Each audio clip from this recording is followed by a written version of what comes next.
근데 이거는 꼭 기억해. 너네 중간고사 때는 진짜 이거보다 처참할 거야. 진심으로 하는 말이야.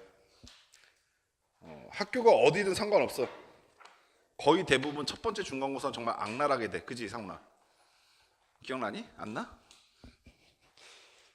첫 번째 중간고사는 애들의 기를 정말 많이 죽여 학교에서. 왜냐면 긴장하라 이거지. 근데 되게 무서운 게 가끔은 예림이의 존재가 되게 좀 소중한 게 이 시험을 만약에 예림이 빼고 봤으면 30점 35점이잖아. 그지? 그러면 이런 생각할 수 있다. 아이, 시험이 어려웠어. 근데 예림이가 있으면서 이 시험이 문제가 아니라는 게 밝혀지기 시작하는 거야. 근데 학교에도 그런 애들이 꼭 있어. 너네 학교가 어디든. 실제로 그래. 그러니까 학교 문제 이상해라고 하는데 그 중에 막 100점짜리 나오고 그래. 그러면은 입장을 살짝 바꿔놓고 생각하면 너네가 학교 선생님이면 시험 문제를 아무리 어렵게 내도 아무리 쉽게 내도 별로 문제될 게 없어. 무슨 말인지 알겠지? 그러니까 각오 단단히 하시고 아마 여기 있는 학생들이 다 같은 학교 가지는 않겠지만 각각의 학교에서 선생님이 말했었던 상위 그룹에 속할 수 있도록 노력하셔. 아시겠죠? 자, 월의 방정식 시작해 봅시다.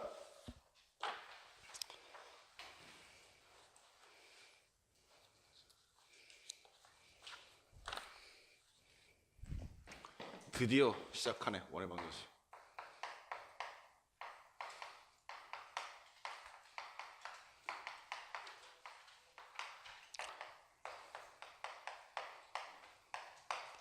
자, 정의부터 시작하는데 우리가 제일 먼저 봐야 될 정의는 원에 대한 정의부터 시작하자.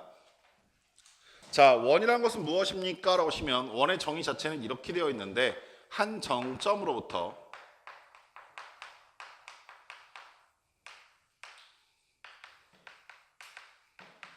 같은 거리에 있는 점들의 집합이야.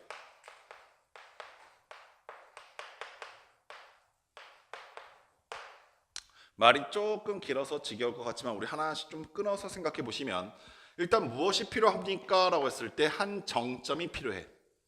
정점이라고 하는 것은 뭐냐면 움직이지 않는 점을 의미한다. 그래서 우리는 정점이 여기 있다 라고 생각할 거야.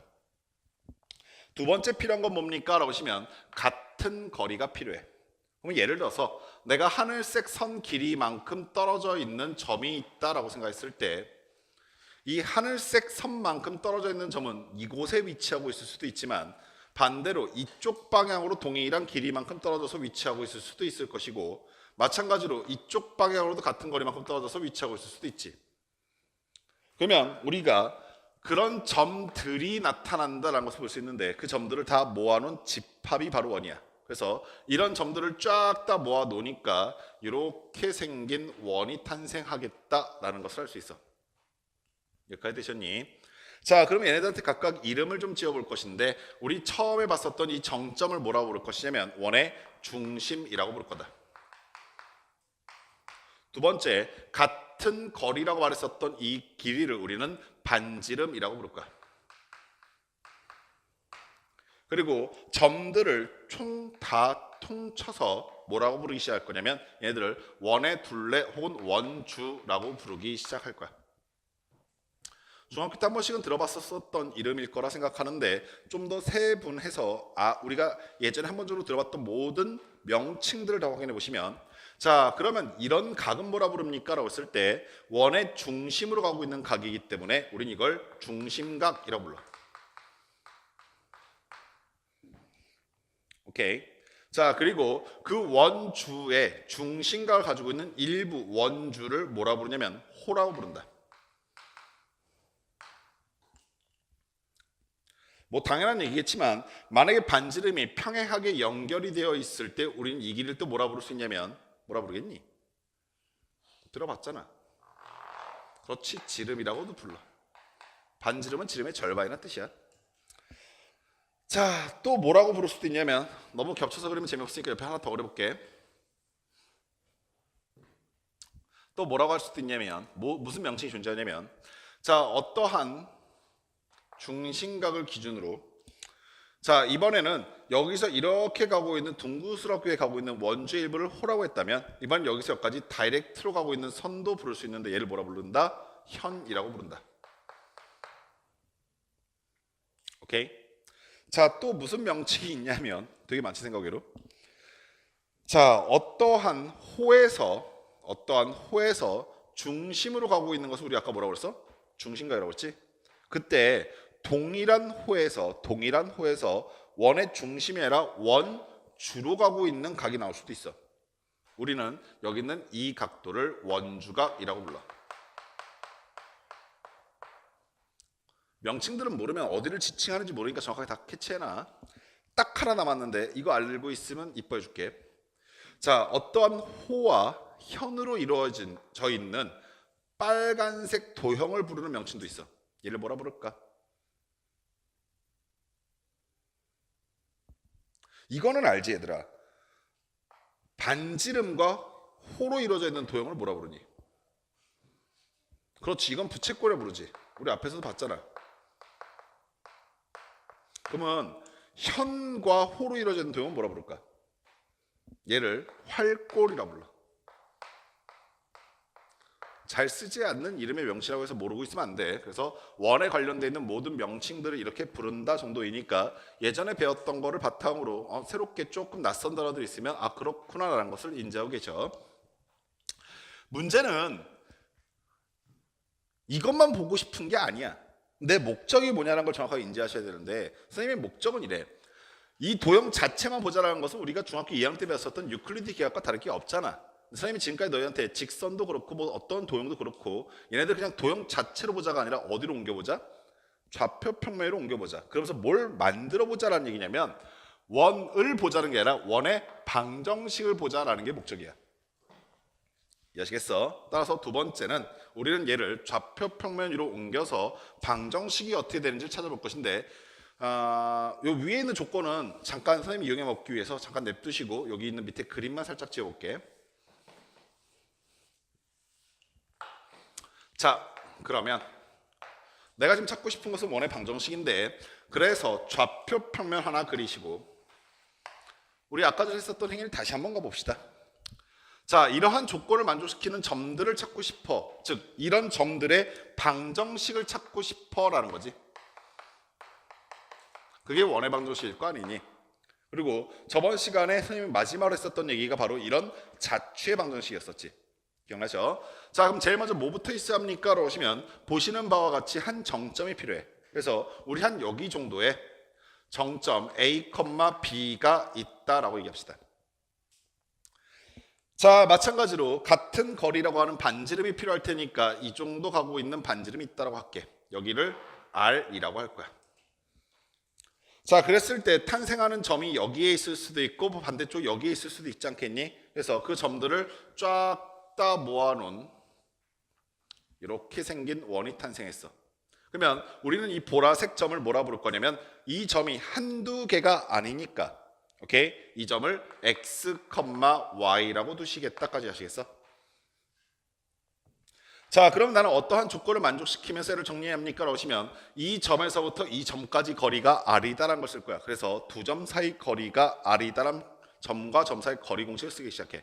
그러면 x에서 a 뺄 것이고 제곱하고 플러스 y에서 b 빼고 제곱하면 그리고 루트를 씌우게 되면 그게 얼마다? r이다라고 하는 관계식을 찾겠지. 자, 원의 방정식은 이 상태로 두는 게 아니라 양변을 제곱해서 이렇게 바꾼다. 그러면 아가들 잘 봐. x-a의 완전제곱 더하기 y-b의 완전제곱은 r의 제곱이 된다라는 것까지 아시겠어? 우리는 앞으로 이와 같은 식을 원의 방정식이라고 부를 것이고 오케이? 자, 원의 방정식을 보면서 너희가 빠르게 캐치해야 될 두 가지의 선생님이 색깔로 구분해 드렸는데 자, 여기 보이시는 A와 여기 보이시는 B가 바로 원의 방정식의 중심이 돼. 그리고 조심해. R 제곱값이야. 즉 오른쪽 우변에 있는 상수 전체를 반지름 보는 게 아니라 그 값의 루트를 취한 값을 우리는 반지름이라고 얘기하게 될 거야. 선생님이 직선의 방정식 가르쳐 드릴 때는 한 점과 기울기 혹은 두 점을 굉장히 많이 반복해서 강조했을 건데 원의 방정식을 가르쳐 드릴 때는 요 두 가지를 굉장히 반복적으로 강조할 거야. 그래서 원의 핵심이 뭐야? 라고 하시면 항상 반지름 n 중심 n 반지름을 떠올릴 수 있도록 하시기 바랍니다. 아시겠어? 자, 그런 상태에서 우리 또 하나 봅시다.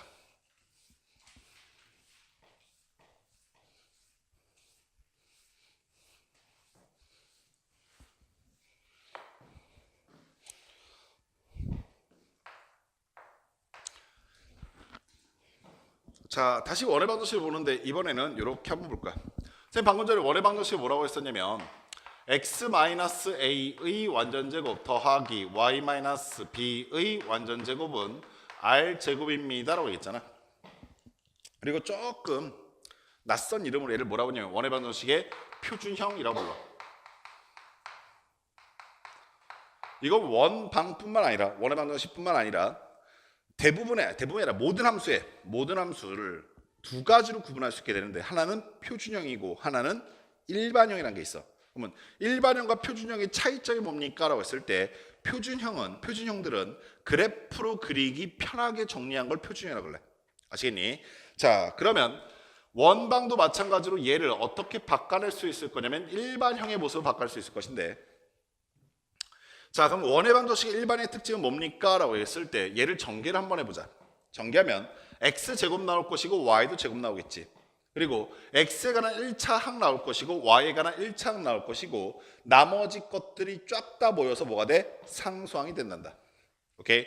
그러한 특징을 살려서 식을 써보시면 x제곱 플러스 y제곱 플러스 ax 플러스 by 플러스 c는 0이라고 하는 방정식으로 풀어쓸 수가 있어. 선생님 왜 이렇게 썼어요? 라고 하시면 특징을 잡은 건데 x의 최고차항이 제곱이고 y의 최고차항도 제곱일 거야. 그리고 걔네 둘의 개수는 동일해. x 앞에 개수가 1이니까 y제곱 앞에 개수도 1이다라는 뜻이야. 만약에 여기가 9면 얘도 9면 그만이야. 왜냐하면 9로 나누면 되니까. 아시겠어? 따라서 최고차 앞에 개수가 서로 같고 1차항은 ax, by로 쓴 이유는 a와 b는 0일 수도 있기 때문에 있을 수도 있고 없을 수도 있다. 그리고 나머지 것들 스몰 a제곱, 스몰 b제곱, 마이너스 r제곱은 퉁쳐서 다 상수일 테니까 c라고 하는 문자로 통일시킬 수 있다는 거지.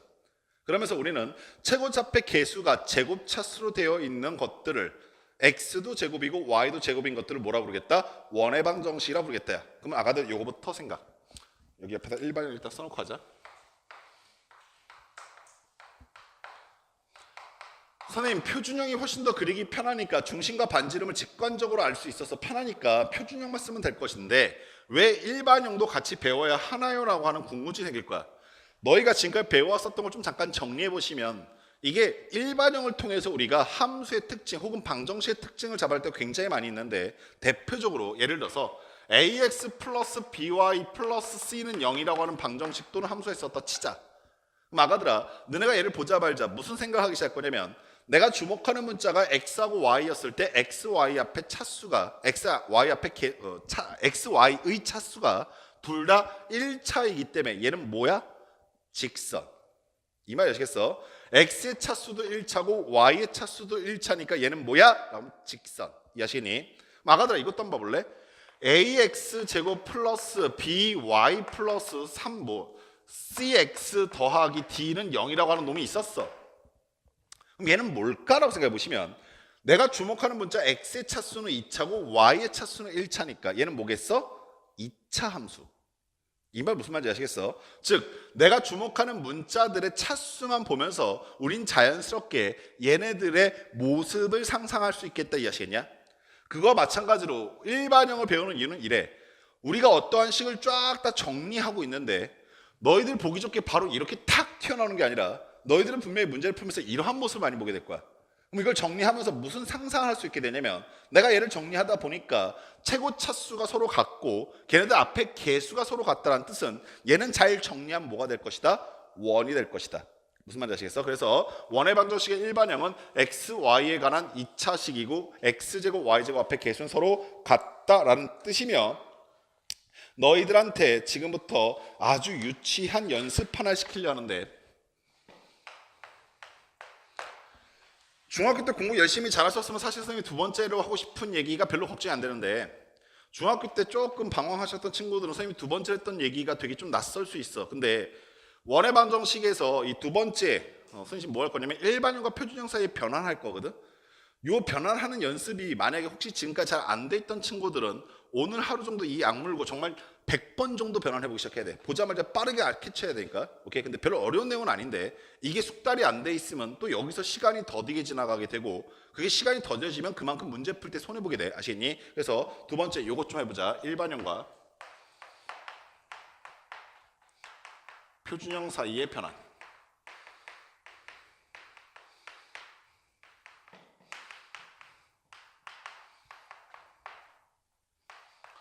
자, 위에 표준형도 써 있고 일반형도 써 있으니까 보면서 얘기해봐. 여기 봐봐. 얘들아, 표준형이 원의 방정식을 그리기 편하겠어? 일반형이 원의 방정식을 그리기 편하겠어? 표준형이 압도적으로 편하지. 이유가 뭐라고 하시면 보자마자 중심 보이고 보자마자 반지름 보이지. 이해하시겠어? 따라서 우리가 표준형을 일반형으로 쓰는 것은 그다지 어려워하지 않는 게 그냥 전개하면 그만이야.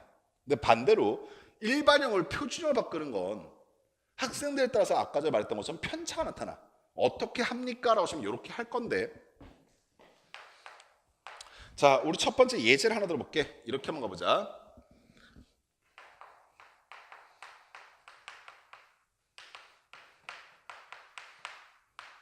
자, 이런 식이 있었어. 질문. 이 새끼는 일반형이야 표준형이야? 그렇지, 표준형이지. 그러면 이거 일반형을 바꿔보자라고 하시면 너네가 지금 느껴지는 그 감정 그대로야. 뭐 저렇건 남사스럽게. 그렇지? 애도 할 거야. 해볼게. 쓸 때 이렇게 쓴다. 최고차표 정의가 x 제곱이 있을 것이고 y도 제곱이 있을 거야. 원방이니까 당연한 얘기지. 두 번째, x 앞에 개수는 마이너스 2x일 것이고 y 앞에 개수는 마이너스 4y일 거야. 그리고 나머지 상수값 퉁쳐서 다 모으겠다 이 얘기지. 그러면 여기서 1, 여기서 4. 그러면 여기가 5고 여기도 5니까 상수항은 날라갔다. 그래서 얘가 0. 됐냐? 이거 이해하셨어? 따라서 표준형을 일반형으로 바꾸는 건 그다지 어렵지 않고 그냥 정신만 똑바로 차리시고 전개만 잘하시면 그만이야.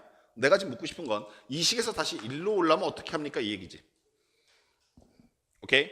보다시피 상수 자체가 사라져버리니까 그 값을 뭐 적당하게 찢는다 이런 개념은 없단 말이야. 그럼 어떤 게 기준이냐면 최고차항과 1차항이 기준이야 항상. 오케이? 최고차항과 1차항이 기준이야. x는 x끼리, y는 y끼리. 그러면 x제곱항과 마이너스 2x항을 보시면서 너희는 그냥 일단 무심코 갈호 하나를 쳐. x제곱은 x로 갖다 놓으시고 1차식 앞에 개수의 절반만큼 상수로 갖다 써. 그리고 제곱 때려. 오케이?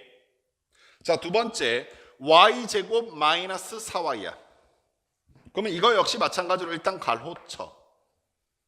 y제곱은 y로 올 것이고 마이너스 4y는 1차식 앞에 개수의 절반만큼 갖다 상수로 써. 그리고 일단 제곱이야. 됐습니까? 그럼 여기까지 일 다 친 거야. 이제 수습해야 돼.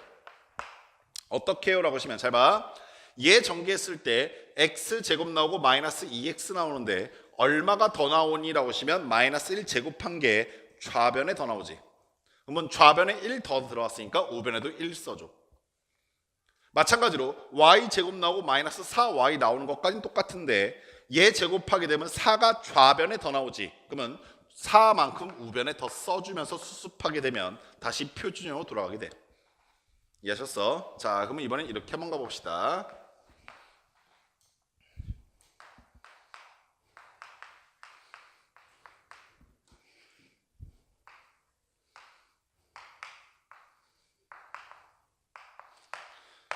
자, 보시자 말자 얘가 원의 방정식이다라는 사실은 바로 느껴질 거라 믿어. 이유가 뭐야? 라고 하시면 x도 제곱 y도 제곱이고 그 앞에 개수가 서로 같아. 이거 원방이야. 원방이면 뭐가 핵심이야? 중심엔 반지름. 그럼 중심엔 반지름을 알기 위해선 얘를 표준형으로 바꿀 수 있어야 한다. 이해하시겠어? 자, 그럼 표준형으로 바꾸시려 봤더니 자, 어떻게 바뀌게 됩니까? 라고 하시면 일단 x제곱항과 x에 가는 1차 항 묶어. 그래서 x제곱은 x로 4x는 1차식 앞에 개수의 절반만큼 갖다가 제곱해버려. 마찬가지로 y제곱 마이너스 6y도 똑같은 방법으로 y제곱은 y로 마이너스 6y는 마이너스 3으로 제곱으로 일단 묶어. 됐냐? 오케이. 자, 그리고 여기에 있는 상수는 귀찮으니까 우변으로 넘겨. 그 다음에 수습하는 건데 얘 전개했더니 x제곱 둘이 곱해서 2배 하니까 4x까지 똑같이 나오지. 근데 얼마가 더 나와? 4. 그래서 우변에도 플러스 4. 얘 제곱하니까 y 나오고 곱하니까 2배 하니까 마이너스 6y도 나오는데 얘 제곱하니까 얼마 나와? 9. 그래서 플러스 9라고 수습하시면 되는 거야. 야, 이런 예제들이 알아들어 가게 되면 수학을 조금 간지나게 하는 방법이 뭐냐면 일반화 시켜버리는 거야. 일반화 시킨다는 건 뭐냐면 미지수 갖고 하자고. 즉 숫자 갖고 익숙해지기 시작하면 그 다음부터 그냥 문자 갖고 해보는 거야. 그래서 이렇게 한번 해볼래.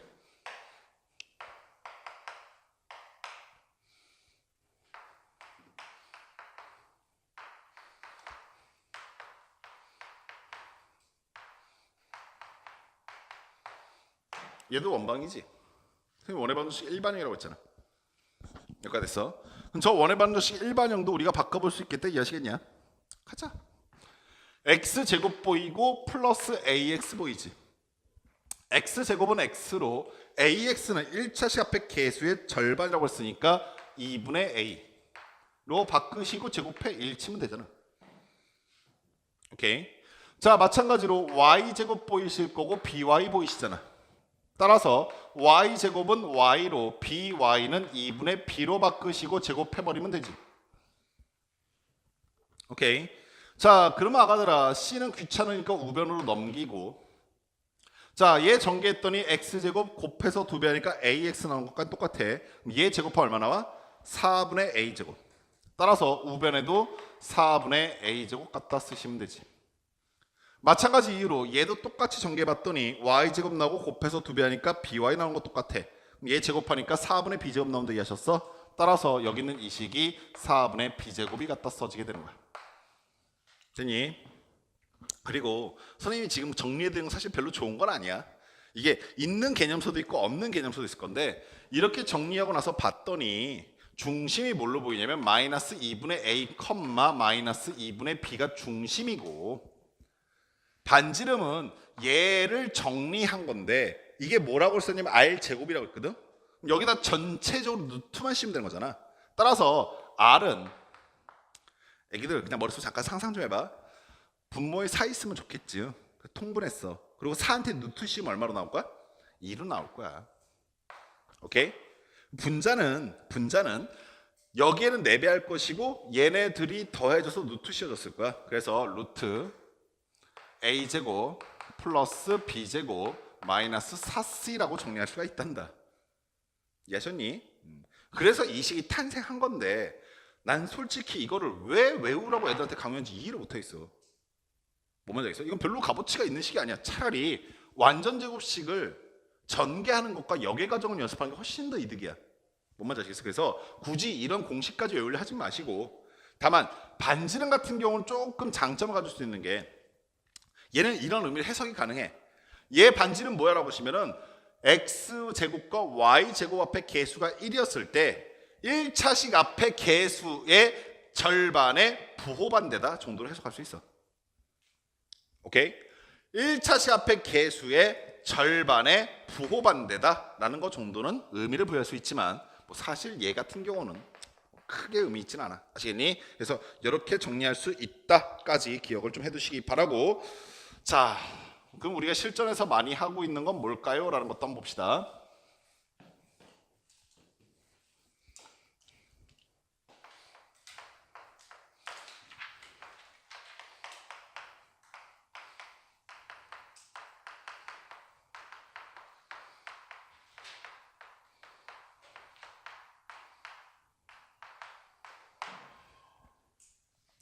직선의 방정식도 마찬가지였는데 직선의 방정식을 구할 수 있습니다가 중요한 게 아니라 직선의 방정식을 빨리 구할 수 있습니다가 중요한 거라고. 원의 방정식도 마찬가지야. 원의 방정식을 구할 수 있습니다가 중요한 게 아니라 원의 방정식을 빨리 구할 수 있습니다가 중요한 건데 선생님이 원의 방정식의 정의가 뭐라고 하시면 자취의 방정식 입장에서 한 정점으로부터 같은 거리에 있는 점들의 집합 이렇게 얘기했잖아. 근데 매번 내가 이 과정을 거쳐서 원방을 구하려는 거는 너무 늦는다고. 나는 원의 방정식을 구하기 위해서 필수 조건이 뭡니까? 라고 생각해 보시면 표준형을 떠올려 보시면 되게 당연한 얘기인데 중심엔 반지름이야. 이 두 가지만 하면 원을 그냥 후다닥 구할 수 있어. 맞냐? 오케이? 이렇게 한번 연습 좀 해보자. 중심이 A, B야. 반지름이 R이야. 이때 원의 방정식 뭐야? 라고 물어보게 되면 그냥 기계적으로 X-A의 완전제곱 더하기 Y-B의 완전제곱은 R제곱이요 라고 대답하면 그만인 거야. 이 말 무슨 말인지 아시겠어? 그럼 아가들 이걸 조금만 더 심각하게 생각하면 이런 뜻이다. 내가 원방이 나올 거야 라는 걸 예상하게 되면, 이거 원방이다 라는 게 예상이 되면, 내가 문제를 풀다가 이거 원이다 라는 게 확신이 되면 뭐만 하면 된다고? 중심엔 반지름만 하면 된다고. 무슨 말인지 아시겠어? 식을 정리하다 보니까 얘가 원방이 됐다라는 경우도 있을 수 있는데, 그게 아니라 이거 생각해보니까 원 될 것 같아 라고 확신이 되기 시작하면 난 뭐만 하면 된다고? 중심엔 반지름만 구하면 된다고. 무슨 말인지 아시겠어? 자, 무슨 말인지 아직도 느낌이 잘 안 오실 것 같아서 그건 문제를 좀 풀면서 보도록 하고 1번 문제부터 좀 살살 풀어보도록 합시다. 여러분들 교재 1번 문제부터 보세요.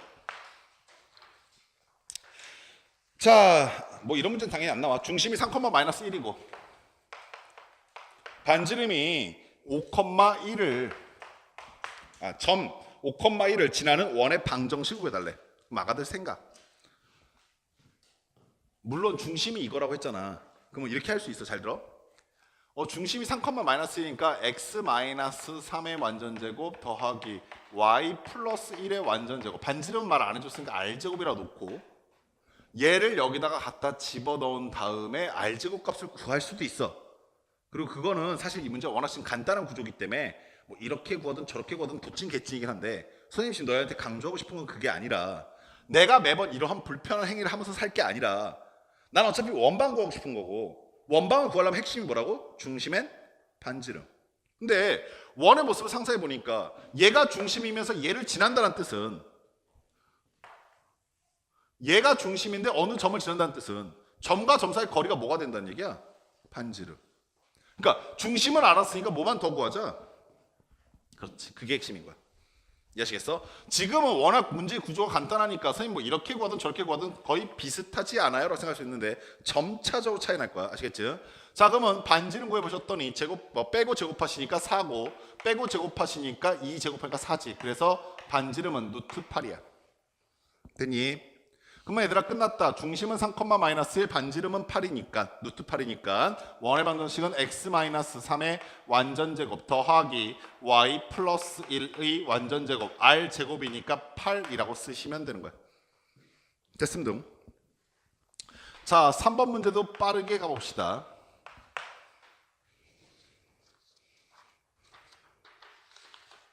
3번 문제는 뭐라고 되어 있냐면 두 점 A라고 하는 점과 A라고 하는 점의 좌표 뭐야? 마이너스 2,5. 그 다음에 B라고 하는 점은 4,-1 이라고 주어놓고 A와 B를 뭐라고 돼 있어? 그 문제에 지름의 양 끝점이라고 돼 있지. 오케이? 생각해보라니까. 지름의 양 끝점이니까 일단 원 위에 점 맞아. 그치? 근데 원 위에 점이니까 원의 방정식이 대입해야겠다 생각할 수도 있어. 그지? 근데 우리 원의 방정식 아까 생각해보시면 이렇게 쓴 걸 표준형이라고 했지. 얘 전개해봐야 나오는 게 뭐냐면 x제곱 플러스 y제곱 더하기 라지 ax 플러스 라지 by 플러스 라지 c였잖아. 그러면 이렇게 쓰든 달라지지 않는 한 가지는 뭐냐면 여기서도 미지수가 3개고 여기서도 미지수가 3개야. 뭔 말인지 알겠어? 즉 위의 식으로 풀던 아래 식으로 풀던 미지수가 3개이기 때문에 내게 3개의 미지수의 값을 결정하려면 식이 몇 개 필요하다? 3개 필요해. 즉 현재 보고 있는 이 두 점을 여기다 갖다 대입하는 것까지 내가 말리지 않겠는데 대입해봐야 답은 안 구해진다고. 여기까지 상황 파악됐어? 오케이? 그럼 어떡하지라는 생각이 들고 있을 때쯤에 너희가 생각해야 될 게 원은 항상 핵심이 중심엔 반지름이다. 얘가 그냥 점이 아니라 지름의 양 끝점이야. 그러면 아가들아 원 하나 생각해봐. 그리고 여기 어딘가에 지름도 있을 거 아니겠냐? 지금 그 양 끝점에 좌표를 줬다는 건 너한테 무엇을 알려줬다는 거냐면 양 끝점의 중점이 뭐가 된다? 중심이 된다. 그리고 점과 점 사이의 거리를 2로 나누는 게 뭐가 된다? 반지름이 된다. 원은 그 두 가지 정보만 알면 무조건 구할 수 있다니까. 무슨 말인지 알겠어? 따라서 내가 이걸 여기다 갖다 대입하고 연립하고 뭐 이렇게 하는 게 아니라 이 조건들을 보면서 생각하는 게 그래서 중심이 어디고 그래서 반지름이 얼마인데야. 아시겠니? 자, 그럼 중심의 좌표는 얼마입니까? 라고 물어봤을 때 중심은 더하고 나누고 그래서 1, y는 더하고 나누고 2 됐냐? 오케이? 자, 반지름은 이렇게 A와 B 사이의 거리를 구한 다음에 2로 나눌 수도 있고 중심 구했으면 그냥 얘네들끼리 구해도 상관없지. 그래서 얘네들끼리 구해봤더니 4에서 1 빼니까 3 제곱하니까 9, 그 다음에 여기서 얘 빼니까 제곱하니까 9 됐습니까? 거기다 루트 씌우면 반지름이지. 오케이? 그럼 아가들아 이 상태에서 원의 반전식은 어떻게 됩니까? 라고 하시면 x-1의 완전제곱 더하기 y-2의 완전제곱은 18 루트 18인데 제곱했더니 18 이렇게 나오게 된다까지 하시겠어? 됐습니다. 끝날 때 거의 다 됐는데 아직 들썩거리지 마시고.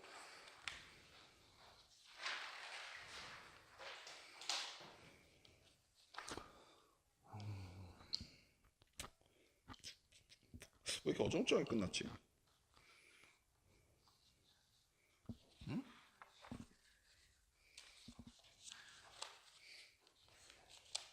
여기 잠깐 봐봐. 숙제는 직선의 방정식의 숙제가 워낙 그래서 점수가 워낙 지금 안 좋게 나와서 선생님이 원의 방정식 어차피 지금 오늘 유형을 2개밖에 안 풀었잖아. 그러니까 원의 방정식에 대한 부담은 안 줄게. 대신에 직선의 방정식까지 완벽하게 또 다시 한번 마무리 하시라고. 지금까지 우리가 직선의 방정식 그러니까 직선의 방정식 처음에 시작했을 때부터 어저께 나갔던 숙제 있지. 페이지로 따지시면 180페이지의 84번 문제까지 우리 학원 쓰고 있는 교재. 그리고 호목은 몇 번이었는지 선생님 지금 안 보이는데 호목 노트 있는 친구들 몇 번인지 좀 불러줄래? 621번이었어? 621번까지 틀렸던 문제들 혹은 별표 쳤던 문제들 오케이? 다시 풀어보기. 근데 전반적으로 지금 직선의 방식에서 공식 쓰는 건 다들 부자연스러워 지금. 이렇게 얘기하면 되게 또 비교한다고 뭐라 할 것 같아서 그런데 예림이 빼고는 지금 다 부자연스럽고 사실 선생님은 그렇게 생각해. 너네들이 억울할 수 있겠다 혹은 속상할 수 있겠다까지 생각은 드는데 속상해서 위로해주고 그냥 이대로 있을 거냐 아니면 조금 자존심이 상처받고 다시 한번 해볼 거냐의 차이거든. 근데 난 너희가 평생 그렇게 위로받는 사람들이 되고 싶다라는 생각 안 할 거라 생각이 들어서 반드시 다시 풀어보시고 다시 풀어본 문제들 오답노트까지 정리해서 제출할 수 있도록 하시기 바라고. 아마 원의 반정식이 단원이 꽤나 긴 편이라서 한동안 테스트가 조금 없을 거야. 잠깐 확인해 보면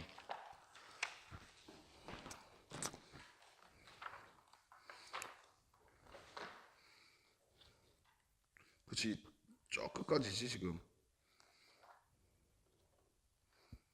평행이동 전까지니까 한동안 쭉 갈 건데 월의 방정식이 그러니까 아마 우리가 예상하건대 1월 말 정도까지 그러니까 다음 주에 테스트는 없을까 아마 다음 주 다다음 주 정도나 테스트가 다시 들어올까 그럴 거거든. 그동안 한 2주 짧게는 1주 반 이 정도 사이에 제발 부탁인데 정신 바짝 차려서 공부하죠. 지금 너희가 들어오는 이 습관들이 되게 무서운 게 겨울방학 내내 놀았던 주변에 친구들 분명히 있을 거다. 근데 그 친구들이 그러니까 3월 달이 됐을 때 처음으로 충격을 받아. 그때 왜 충격을 받냐면 이제 학교에 가서 이런저런 얘기들을 애들이 해보거든.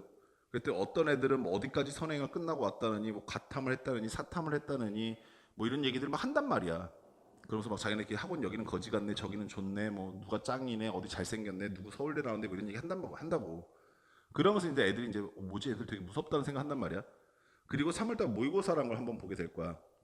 3월달 모의고사가 너희가 처음 보는 시험 포맷이다 보니까 수학 시험을 보는데 100분 동안 보고 30문제를 풀어 모의고사가. 그러다 보니까 일단 거기서 이제 막 또 뭐 정신이 나갔다느니 그러면서 막 웃어 넘겨 그냥 이렇게 웃어 넘기게 돼 있어.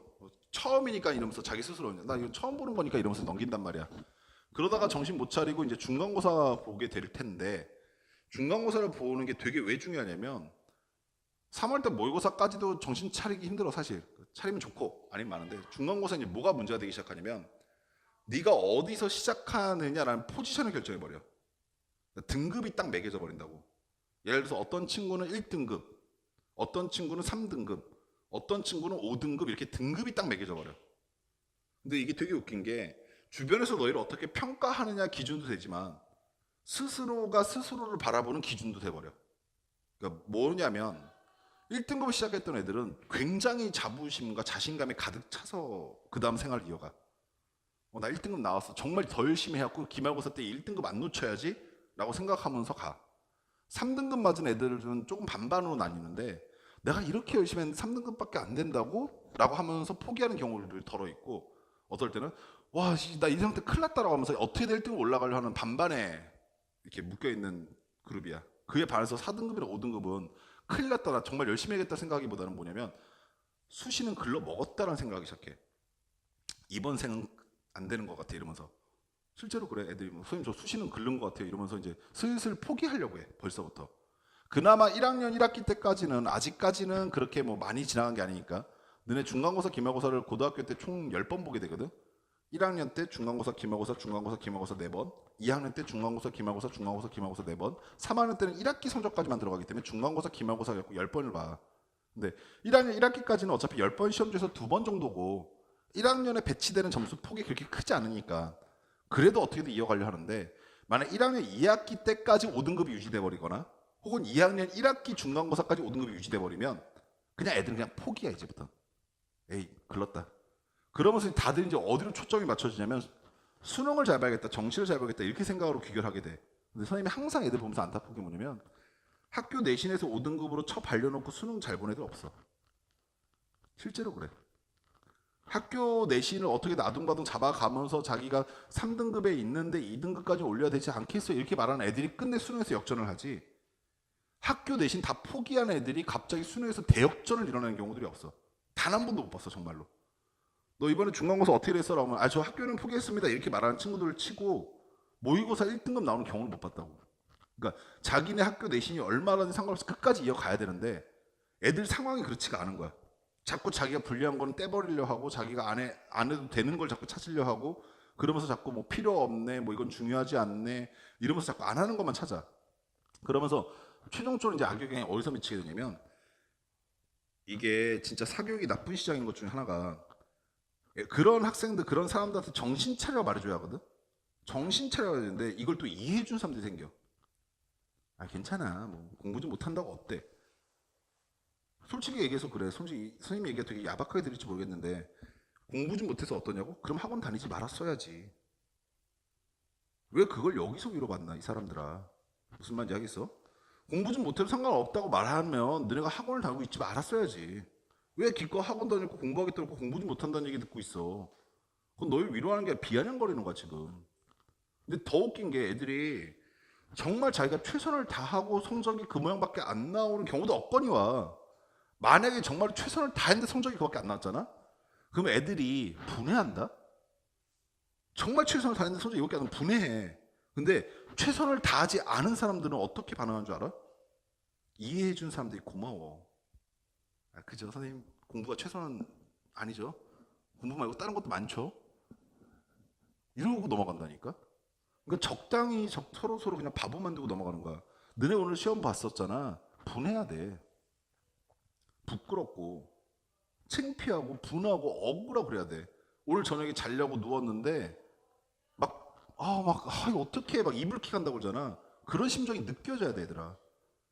거기다도 스스로 나 괜찮아 공부 좀 못한다 뭐 문제 있어? 난 잘생겼는데 뭐 이렇게 넘어가면 안 된다고. 그걸 왜 학원에서 그러고 있나 이 사람들아. 무슨 말인지 알겠어? 그래서 자려고 누웠다가 불안하고 짜증나고 답답하고 억울하고 막 속이 터질 것 같아서 다시 일어나야 돼. 눈을 감았는데 막 불면증처럼 잠이 안 오고 나 이거 열받는데 어떡하지라는 생각이 들어야 돼. 그래야 네가 바뀔 수 있어.